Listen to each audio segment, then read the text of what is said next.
Happy Hump Day, people. Curtis Wilkerson and Scottie Bordelon coming to you with episode 4 of the Pod at the Palace from the Natty State Sports headquarters here in downtown Fayetteville. Listen, we're going to do our due diligence here, okay? We're going to get you primed up with everything you need to know about Arkansas and Ole Miss, and this matchup on the road for the Razorbacks. But I think we're also smart enough to know that many of you care as much about that at the moment as Arkansas appears to care about getting its teeth kicked in on a nightly basis here in the SEC. I think that's very fair. I mean, we get it, okay? So we're going to preview it, but we're also going to take a little time to maybe overreact to some of Eric Musselman's comments from his radio show at Sassy's on Monday night. Since he did not speak to media ahead of the team heading to Oxford, so we didn't get a presser with him. Scottie and I are going to play a game or two that I have not given him any time to prep for, so I'm sure that'll go well. And rumor has it he might have something for me too. I've got something for you too. I'm looking forward to it. Let's get into it, Scottie. Look, man, Ole Miss. Whatever. They're 15-3 overall. They're 2-3 in SEC play. The Rebels are 11-0 at home. Impressive record. I'm just going to throw you into the fire here. Like, if Arkansas is going to win this game at Ole Miss, what has to happen? Tremont Mark might have to score 70. pull a Joel Embiid. Maybe. I mean, we also before I even get into that question or get into the answer, you and I teamed up for a 4-point play, some written content, if you're interested in written content. How about that? Like, it felt really good to write a story or parts of a story for the first time in about 3 weeks. That felt really good. Needed that. We dove into 4 things that we're going to be watching for. My top thing, if I think I labeled it the right way or ranked them the right way. I think that's the right word. Is who can complement Tremont Mark on offense? I mean, you look at the Texas A&M game that Arkansas won. Tremont Mark was incredible. I think on the postgame show, I channeled Future and said sensational several times. But L. Ellis was like kind of right there, right-hand man, a wingman, so to speak. Gave him 15 points, several assists. And Arkansas needs secondary sources of offense. Because a lot of times, especially in that South Carolina game, it was a lot of watch Tremont Mark, see if he can get a bucket, and there's like no off-ball movement, there's no body movement. It's just really, really stagnant. Watching Tremont Mark just go one on which he's got. I think he's got a pro-level bag, so a lot of times he can get what he wants when he puts his head down and tries to get to the rim or get to his spots or whatever. But they need somebody else to complement him in the worst way. And you wrote about Trevin Brazile too. I think Trevin Brazile has to pulse check for Trevin Brazile. You know, we did on the first pod, I think, or maybe it was the second one. I said pulse check for Caleb Battle. We haven't seen Caleb Battle do much of anything, in SEC play. But I think Trevin Brazile is a big key. Maybe L. Ellis is that guy. I just think they've got to have somebody else that can step up and put the ball on the rim with T-Mark. Yeah, like I'm to the point with the pulse check where like I've got the defibrillator, like the paddles, and I'm ready to shock these guys back to life. Yes. I mean, it's just been crazy. I don't actually think Ole Miss is very good. I really don't. I know I keep saying that about teams, but like relative to their record, they're 15-3, and they really haven't been that impressive. But I mean, neither was South Carolina, and they ran Arkansas off of Nolan Richardson court. So right. I think my thing with this game is it feels like when you are, missing toughness and competitiveness and energy and effort and all those things that we have just been beating that dead horse about, the last team you want to see is one coached by Chris Beard because they typically embody like all of those things. And I mean, don't get me wrong. Like Ole Miss has some nice wins. I mean, they beat Memphis. Arkansas didn't do that. Yeah. They beat Florida. Arkansas didn't do that. So some transitive things there. But they got obliterated at Tennessee. They're coming into this game having lost 2 straight games. One at LSU, and the other they got blown out at Auburn over the weekend, which I think we knew that was coming. That one. I didn't take my own advice the night that the game happened. Yeah, don't second guess yourself, man. Like, you were all over it right away. I mean, you told me even before we recorded and put this stuff on the record, you were like, dude, whatever the points are at Auburn, like I'm laying them because they're going to hammer the Rebels. Yeah. How about that? And look, man, like don't get me wrong. Like this is a gettable road game for an Arkansas team that shows up. Yeah. But outside of the inconsistencies, I really don't like the matchup at all. I don't know, man. Like, what do you think about this backcourt for Ole Miss? Because I see Matthew Morrell, I see Alan Flanagan, I see the two Murrays and Jalen and Brandon, and that's 4 guards who can like all go get you one. So you're saying terrifying. Arkansas is playing guards that can play make? That's right. That's trouble. That's trouble right away. Yeah, like if you can't guard the perimeter, and now you've got 4 guys who are going to be hanging out around it, who can all create, who are all, aside from Jalen Murray, the guys that Eric Musselman loves. They're 6'6". I love them. Yeah. Love their roster, dude. Just a bunch of 6'6" guys. I love their roster too. To be pretty transparent here. I mean, you have to have an A+ defensive game from Devo and Tremont Mark. Like they have to. Yeah. And then you're still kind of screwed at other positions. But like those guys have to be top notch defensively. They just have to. Yeah, for sure. And I wonder if it's a game where Eric's just like, we need a third capable guard defender, and so he just throws Layden Blocker out there. I was thinking the same thing. Yeah. I wonder if that's going to be the play, because I don't think at this point, based on what data we have in front of us and what we've seen, I don't think El Ellis can stay in front of guards on a consistent basis. Menifield's too little. Menifield's probably not either. Yeah, I mean, in this game, there's a size thing before you even get to the can he defend the ball. Right. I wouldn't be shocked if Blocker's a go. Yeah, I wouldn't be either. And we did a couple days ago. We were just like, it's Blocker spot minutes. Yeah. But it's all game to game. Like that's the thing. Exactly. We talk about these things in almost absolutes, but it's all very game to game. Oh, it's 100% true. And I'm getting ahead of myself a little bit, but I'll go ahead and knock this one out. Like one of the things Muss talked about in his radio show, and usually like that's like propaganda radio, so it's whatever. But I thought there were some pretty telling quotes. I know I was kind of texting you and Ellis like a play-by-play. Yeah, that was electric. The group chat was on fire. Yeah, man.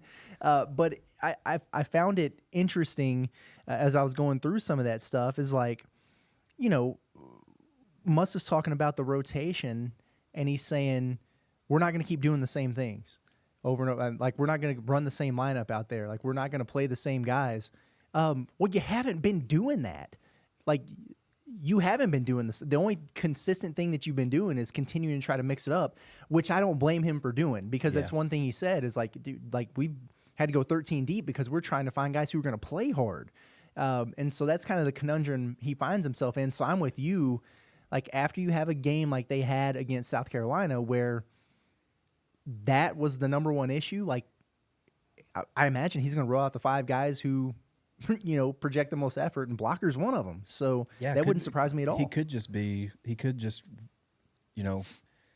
be very game specific on certain matchups like T-Mark and Devo on whoever, but it could just be a case of these are the 5 guys or 3 guys around T-Mark and Devo, because I feel like you need them on the floor. You just maybe rewarding work behind closed doors type of lineup situation. I really don't know what to expect with the lineup, because I think we're at the point where we're questioning pretty much everything beyond T-Mark. I'm questioning myself, man. I don't know. I don't know what's going on. I don't know. Do you think he's at the point where that's maybe the way that he goes? He's got to be, because I thought, and I know we probably talked about this after that Texas A&M game. He kind of went back to the OG lineup that got him started early in the year, and probably the group that they'd use most consistently. And we thought, like, dude, don't change it the rest of the year. Like, just keep rolling with that same 5 guys, and you can mix and match in there, but that's got to be your crew. Well, that's just not going to happen. Like, I just know he's not going to do that. And my guess is El Ellis is going to be the odd man out there, even though I don't know that he was the worst player on the floor. But another thing from the radio show that stood out to me was, Muss was asked about point guard play and the importance of that. And he was very quick to point out that against South Carolina, the game plan going in was to pick up their point guards in the backcourt right away. And he said, right away, we didn't do that. I did not know that. Exactly. So he said, we're going to find someone who will. So that tells me whatsoever. We're going to be back to hashtag free L because that dude's going back to the bench because he started at point guard and he wasn't picking up his man. So, there we are. But then, I continue to look down the Ole Miss roster. And again, we won't spend a ton of time on these guys because I think the bigger issue is what Arkansas has going on. Yeah. But I know you're a fan, and I am too, of Jamin Brakefield at Ole Miss. I mean, he's 6'8", 220-pound forward who's killing it in SEC play. And theoretically, and this is something I wrote about in the 4-point play, this should be just an awesome matchup between him and Trevin Brazile at that power forward spot. But I'm worried that the Hogs are going to be at a disadvantage here, and they might get exposed, and it's crazy to think about. But are you with me where I just feel like this is a major key to the game? Yeah. Who's got the better B between Brakefield and Brazile? No, I'm definitely with you. And it's last weekend was worrisome for me because TB he ended up getting matched up a lot with BJ Mack. Yeah. Who's not like he's mobile for his size. Yes. But he's not like, I'm going to put the ball on the floor and do anything else with it. Like he can't make another move. Like he's putting the ball on the floor and then a shot's going up. TB had trouble, getting out to him and then on BJ Mack, and then you look at Jamin Brakefield's numbers in the league play, dude. He's killing it. He's shooting 40% on 15 attempts. Like it's not a crazy number of attempts, but it's a number that you have to respect. Like you have to respect anybody that's shooting 40% in league play. He draws a lot of fouls. Like he's almost 5 fouls per 40 minutes in league play, and he's almost like automatic at the free throw line. So it's a guy that you can't, like, you've got to somehow like limit his 3-point looks. Don't let him beat you off the dribble, and also don't foul him because he's cash at the line anytime you send him there. It's just it's kind of a mess. But like Auburn the other day, he didn't play that good. Brakefield didn't. I mean, he had 7. Part of that's probably playing in the jungle's really damn hard. Janai Broom's solid, I would say.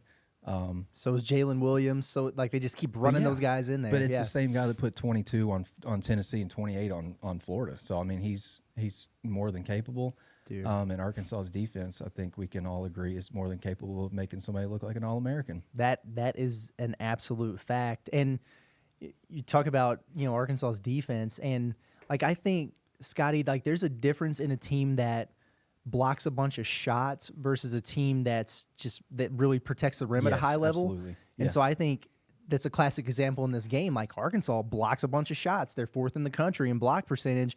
Ain't nobody worried about going to the rack on the Razorbacks. Like nobody's sweating that. No. They're thriving on it. Ole Miss leads the nation in block percentage, and it's legit. I mean, they got Musa Cisse, the 7-footer who started at Memphis, and then he went to Oklahoma State. He's over there. One of the best rim-protecting bigs in the country. They've got Jamarian Sharp, 7'5" kid from Western Kentucky. Without looking, I'm guessing he leads the country in block shots. He blocks everything. He leads the country in block rate. Yeah. So, right. And so you've got both of those guys, and they platoon. So, like, at any point in the game, one of those guys is going to be out there hovering around under the basket, and then you got those 3 guards, and you got Brakefield out there. I mean, again, like, I think they're vulnerable, but for a first-year team with Chris Beard, like, it's a pretty solid roster, and it just kind of like, dude, their strengths are just Arkansas's weaknesses, and that's what really bothers me about this. Yeah, Chris Beard did a good job with roster construction. He did. I think like he got guys that are difficult to maintain on the perimeter, and then guys around the rim that you don't want to see. That's right. I mean, sorry, I didn't mean to cut you off there. No, you're good. Go ahead. But it is on my mind right now because I asked Muss a while back when that temporary restraining order went through that made all those second-time transfers eligible immediately without needing that waiver. I remember that, yeah. I asked Muss about that, and he was teeing off about it, and this is why I asked him. For like 5 minutes. Yeah, because they didn't pursue those guys who might have had to sit for a year. Like, they went by design because the theory was you get one free transfer, and after that, like, you're going to have a crazy kind of hardship to get approved. So they didn't pursue any of those guys. I remember when Musa Cisse hit the portal, and I thought, man, he'd be a great fit at Arkansas. I asked if they were going after him. Nah, he's not going to be eligible. He's going to his 3rd school. He's not a grad. They didn't pursue him. And so this guy wasn't eligible for Ole Miss early on. Now he is. Brandon Murray, we remember him freshman year at LSU. Yep. He was great. Then he goes to Georgetown. 6'5", physical guard. He fits the mold. Arkansas didn't pursue him for the same reasons. Yeah. And now they get this this waiver gets passed, and all of a sudden Ole Miss adds that kind of depth to their lineup, and it's just like, damn, here we go, man. It's crazy. I'm looking at CBB analytics, and they've got, team shot charts. You can alternate between what a team does. You can look at their offensive work, like where they shoot the ball well from. You can also do it defensively, so you can see like which areas of the floor that they're defending the best. For the season, Ole Miss has given up 58% at the rim, which is below NCAA average or D1 average. And then on all other attempts in the lane, so like outside the restricted area but in the lane, they're giving up 38.5%, which is also below D1 average. So it's an Arkansas team that we talk about all the time that doesn't have just a great deal of toughness, if any. And then you're going up against an Ole Miss team that protects the paint extremely well. Right. Extremely well. So that's a very big concern of mine going into this game. It's I think can Arkansas score points in the paint consistently? Exactly. I just don't think they can. Yeah. And I looked, like when I was initially looking at KenPom earlier, and I saw Ole Miss's adjusted defensive efficiency, and I was like, what the hell is going on here? Like, they're 26 spots worse than Arkansas. The culprit is they give up a ton of offensive rebounds, and this is something else that you wrote about, so I definitely want you to touch on that. But, like, don't be fooled by that, because this team is tough, they're physical, they contest, they're really good around the rim. They just don't seem to close possessions. The question is, can Arkansas take advantage of it? I mean, there's nothing that's telling me that Arkansas is going to take advantage of it, but the opportunity is there. I just don't know how this team does. This team just doesn't do well when opportunities present themselves. You know what I mean? But, like, going into it, Arkansas is dead last in SEC games in offensive rebound rate. They're grabbing less than 1 out of every 5 shots that they take, which is putrid. That's not good. But Ole Miss last in the league in allowing offensive rebounds. So they're not, like you mentioned, they're not closing possessions. So can Arkansas show some life there? And I think a big way that you stay in a game on the road, maybe when maybe you feel like you're outmatched in certain areas, can you get some dirty work points, like second chance points? I think I looked at CBB analytics earlier. I was looking at kind of an Arkansas team overview in conference, and there's a tab you can select, like conference rank. Arkansas is 13th out of 14 teams in average second chance points per game at like 9. That number's got to be big. Like, it was bigger. I think it was like 13 or 14 the other day against South Carolina, but you hardly noticed it. Right. It felt like a lot of those points probably came late, if I had to guess. But yeah, that's a surefire way to maybe. You can't say surefire than maybe, but that's a great way to try to hang in on the road. When you feel like you're outmatched. Sure. Yeah, I agree. If a few things I think are pretty obvious to me in this game. Like, if Arkansas doesn't play with and match physicality, they're going to get blown out. For sure. They just are. If Arkansas doesn't make threes, it's going to be a long night. Like, I think they have to make some perimeter jumpers because of what you're dealing with around the rim. They're not a good finishing team around the rim. And, maybe they draw some fouls and get to the stripe. I know FTAs is a big part of their game. So I'm sure that's going to still be an emphasis, but, like, you can't just go in there all willy-nilly against a pair of 7-footers and expect to get a bunch of calls. Like, you're going to get your shot sent back in your face, and it's going to be transition opportunities on the other end.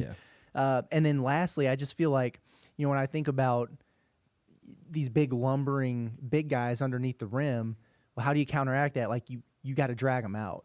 Yeah. And so if that means, playing Brazil at the 5, even though you're going to get eaten up on the other end, even though Cisse and Sharp aren't very good offensively, then you got to do that because he can stretch it out and knock down some threes. Or maybe it's, hey, Chandler Lawson, take that shot, dude. Yes. Now's a good time to start taking a few more threes. Exactly. Yeah. Or get them in ball screens over and over and over and over. Make a big man move his feet, Make a move. Dude. Yeah, if they're hanging out under the basket, Arkansas's not going to get anything done. They're just not. That's true. One more thing. Yeah.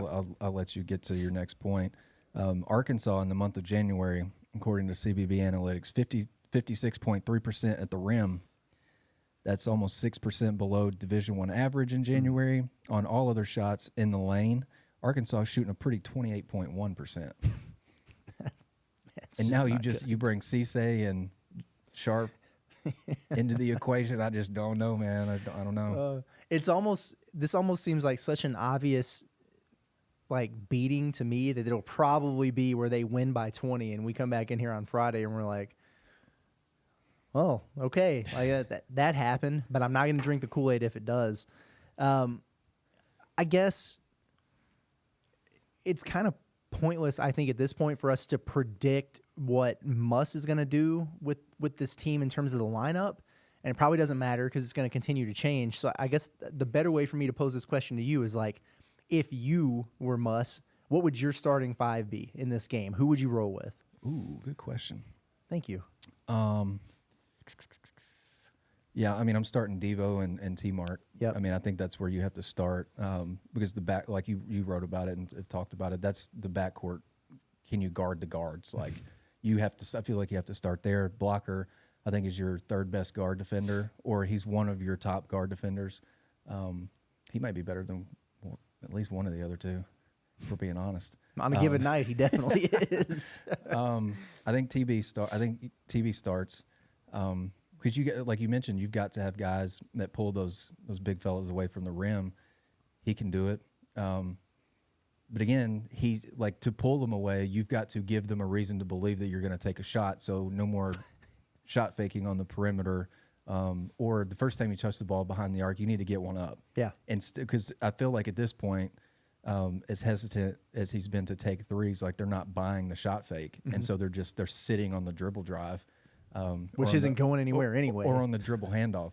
Right. It's like the jean tall bag is just, dribble right at somebody and dump it off. That's not going to fly. And I think Chandler Lawson's the other answer in the front court. Maybe I don't know. I think that would be my five, and you just kind of feel things out from there. Maybe Jeremiah Davenport is a play in this game because I think we mentioned earlier in another pod, he's a big bodied 6'6", he's 215, so maybe he matches up a little bit better than say a blocker on one of those guards in this game. So wouldn't be shocked if Davenport starts, but I'd go Mark, Devo, blocker, Lawson, TB. I considered 7 guys, and you hit on 6 of them.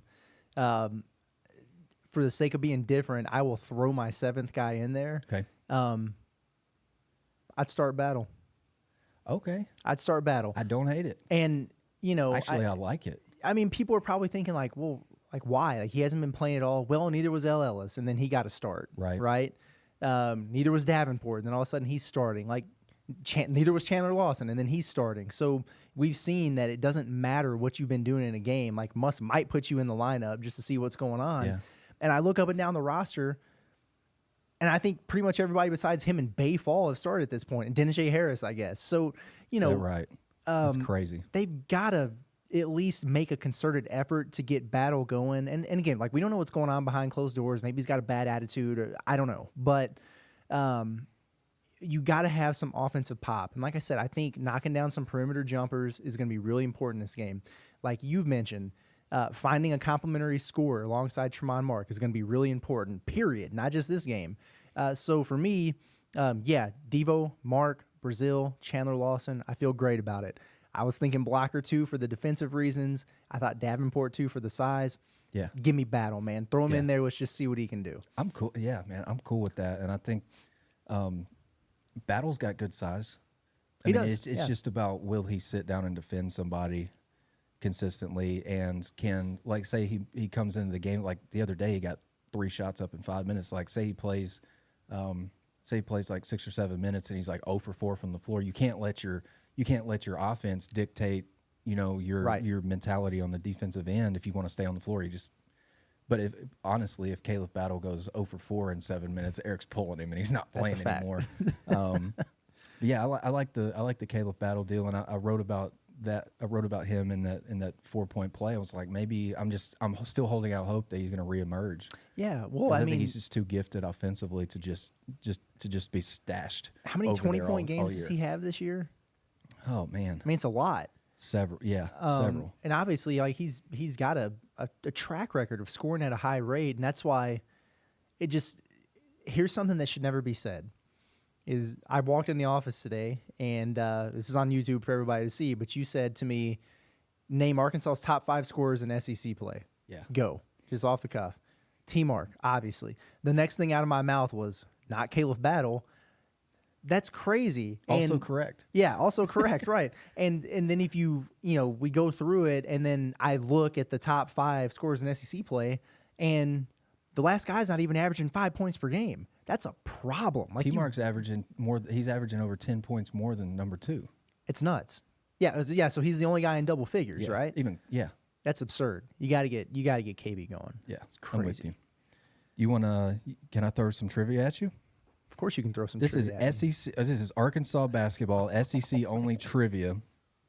I just pulled up Arkansas's 23-24 combined team statistics and SEC games only. All right, can you name? So, kind of the same kind of deal when I caught you off guard this morning. Tremont Mark is Arkansas's leading scorer, so he's their leading shot taker. Mm-hmm. Who in SEC play is second in field goal attempts? Second in field goal attempts. Mm-hmm. Devo? Davenport. Wow. Oh, man. JD would get him up there, but he's not second. Brazil? Ding, ding, ding. No way. Yep. Trevin Brazil is 13 of 34 from the floor in SEC play. Devo is third with 30. Jeremiah Davenport's fourth with 29. So you're telling me that the guy who won't shoot is the second leading shot taker in SEC play. Yep, that is the truth. Scotty, we got problems with this team. Yeah, we do, man. That is crazy. All right. Let me double check this. There are 3 players on this team with multiple offensive rebounds in SEC play. Can you name them? Jalen Graham. Correct. Chandler Lawson. Okay. Okay. 3 players with more than 2 offensive rebounds in SEC play. You got Jalen Graham. Okay.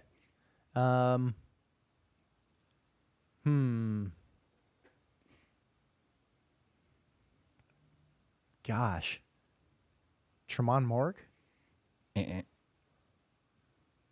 am I doing with the sound effects, by the way? Great. Great. I mean, it's electric. Devo.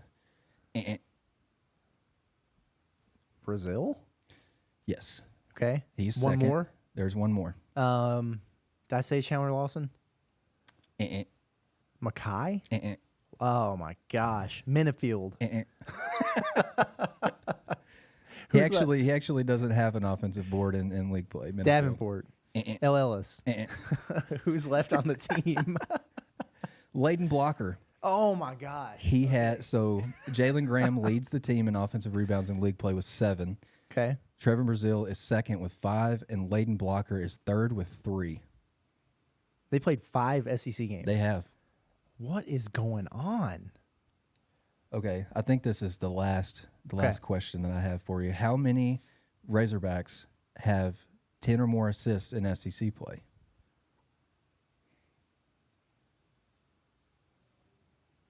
0. That is correct. And that's absurd. They played, as you mentioned just a second ago, they've played 5 games and nobody has 10. Who's the leader? T-Mark has 8. And Keon Minifield, who's only played 64 minutes, has 7. And Makai Mitchell actually is third with 6. I hope everybody's listening to this. Take that for data. How's that? There's some stats for your ass. Literally the most absurd shit, right? That is unreal. Makai Mitchell, he's played less than Keon Minifield. Yeah.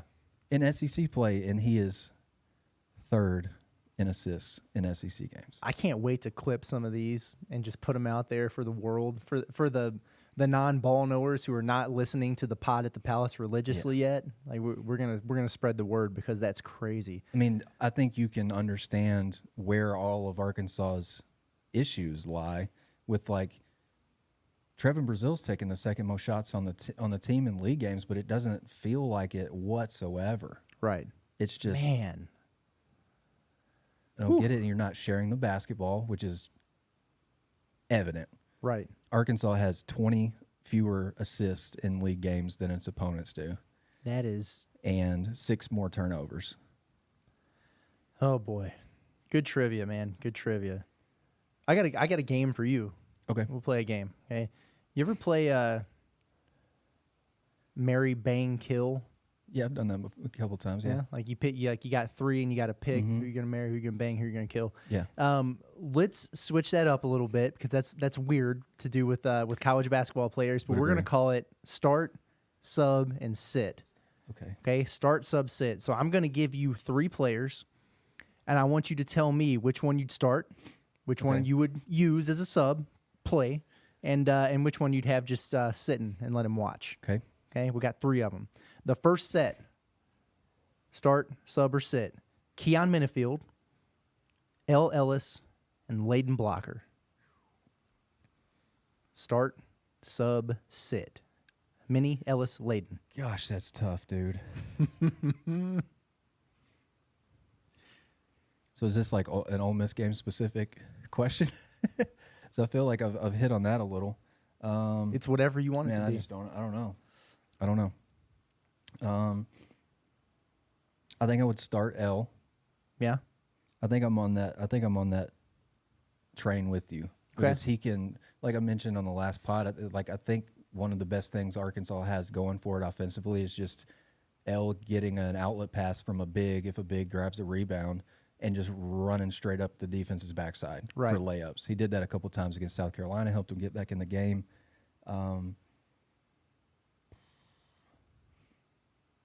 Who do you sub in? I think I'm gonna sub in Blocker. I think so too. I'm subbing in Blocker and I'm sitting Minifield. And that's crazy. Isn't that wild? Because I like Keon and I love the change of pace that he brings. But yeah, where I got to with it when I was thinking about it was, I think you can. To me, for all the reasons you mentioned earlier, you gotta have energy. You gotta have defensive intensity. Like Blocker's got to be in there. So I agree with him as a sub. And he's a big time offensive rebounder. He is, and I think you need like one of the 2 offensive guys, who can make a play between Ellis and Keon. And right now, I think it's just L. So okay, another one. Start. Gosh, that was tough. Sub or sit. Okay. Mekhi Mitchell, Jalen Graham, Chandler Lawson. I think one of these is easy. Starting Lawson. Okay.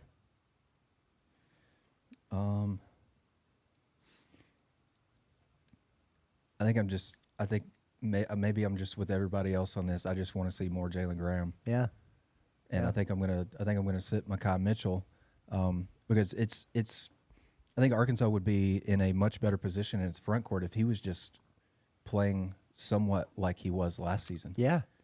Like, when was the last time you just, after a game, you're just like, man, Kai played great. Kai played really good today. I don't know if I've said that all year. And I've always gone back to he's Arkansas's most physically imposing presence. Like, he's their best option. He's like literally the only bully type guy that they have in the front court. Yeah, he's the guy who can gobble up defensive rebounds. But he hasn't done that, and we're 18 games into the season, so I'm out. Yeah, I think I'm out. Okay, last one. Start, sub, sit. Caleb Battle, Jeremiah Davenport, and for all you Morrilton people out there, Joseph Pinion. Sitting Pinion. Sorry about you.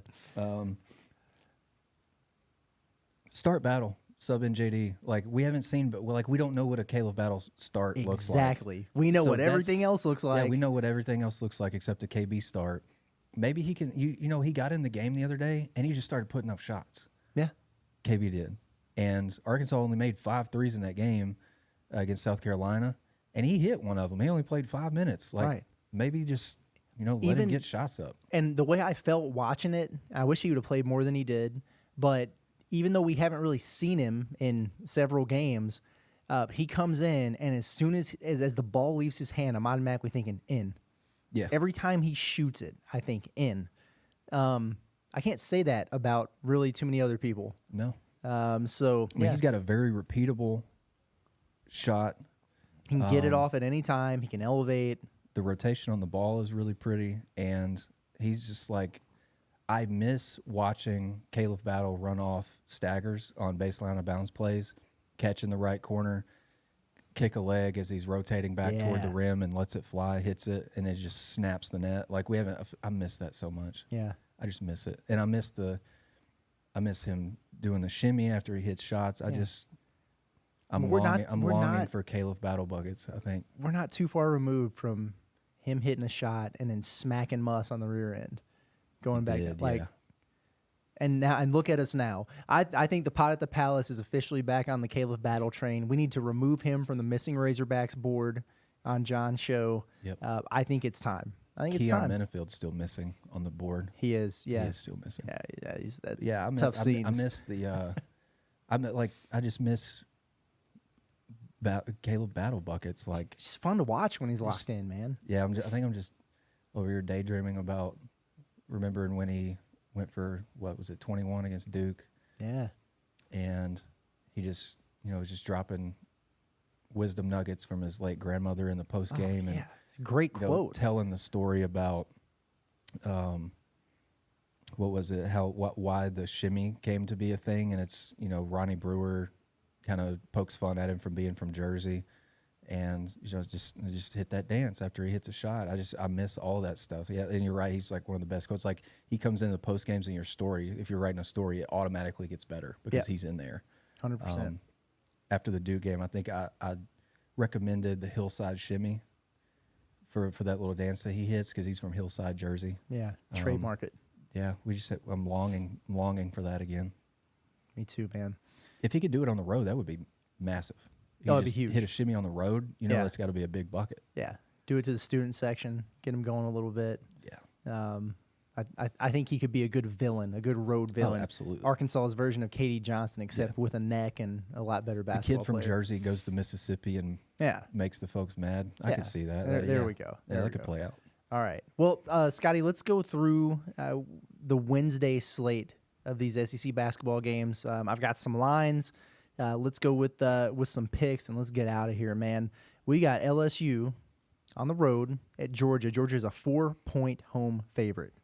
I like Georgia. I think Georgia shoots it well in their building, and I think that Georgia team, they're not as good as Arkansas made them look, but I still think they're pretty solid. I think they're solid. I think that's just a good word for Georgia. Believe it or not, they're solid. They impressed me in that game against Kentucky the other day. They scored 95 points in there. I know Kentucky, or 96, whatever it was. Kentucky's not good defensively, but that impressed me, especially with the pop that was in Rupp because of Big Z's debut and all that. They handled it. Yeah, they handled it well. So I think I'm with you. Yeah, Georgia win, Georgia cover. We've got a great game. Auburn on the road at Alabama. Bama is a 2.5-point home favorite in this game. Somebody's got to knock Auburn off their high horse, right? Somebody has to. I think it could be the best offense in the country. Yeah, if somebody's going to do it. I think that building is going to be hot, boy. Yeah. Like, Auburn's number 8 in the country now. They moved up in the AP poll. They're number 8. Alabama probably likes, where they're sitting. What is Alabama's record to this point? They're 12-6, coming off a loss at Tennessee. There's no shame in only scoring 71 at Tennessee. Like, they hold everybody. And they did lose by 20 in that game, but I did see right before we started recording here that Nate Oates is on the Eric Musselman train of, I'm just wondering how competitive my team is, how much fight they have in them. And so he's kind of challenging his guys ahead of this game. And then, what adversity has Auburn faced? Yeah. Have they won a close game? I mean, I think they've won every game this year by double figures. Yeah. And I could see Auburn winning this game, but I don't know that I could see them going in there and just manhandling and dominating at Alabama. So I didn't think this earlier, and the more and more we talk about it and we think about it, I could see Bama getting this one done too. I think I could. I think I like Alabama too. Okay. And challenging your team ahead of a rivalry game where, I mean, there's going to be extra everything in that game, extra emotion, extra energy. I think that Auburn, Alabama, on both sides, it brings out extra everything from everybody, and that's why I think that environment's just going to be absolutely electric. Yeah. It's just It's a shame it's not in a nicer arena. Yeah. Hate to admit it, but I'm looking more forward to keep an eye on that game than I am the Arkansas game. Yeah, probably. Yeah, being honest. Mississippi State on the road at Florida. Interesting game. Florida is a 3-point home favorite. You go first. I don't know. Mississippi State, outright on the road. You riding Tolu Smith? Yeah, I love Tolu Smith, man. Yeah. He's a monster. I thought Florida was pretty good too. Yeah, and they're big, when Arkansas played them, but I love Mississippi. I'm a big Chris Jans guy, and I'm a big Tolu Smith guy, so I'm in. I'll go the other way just for the hell of it. Just be different. I like it. Yeah, Florida. Hey, if you're in the Gainesville area, I'm seeing right now that you can get tickets for as low as $2. So you got to go to that.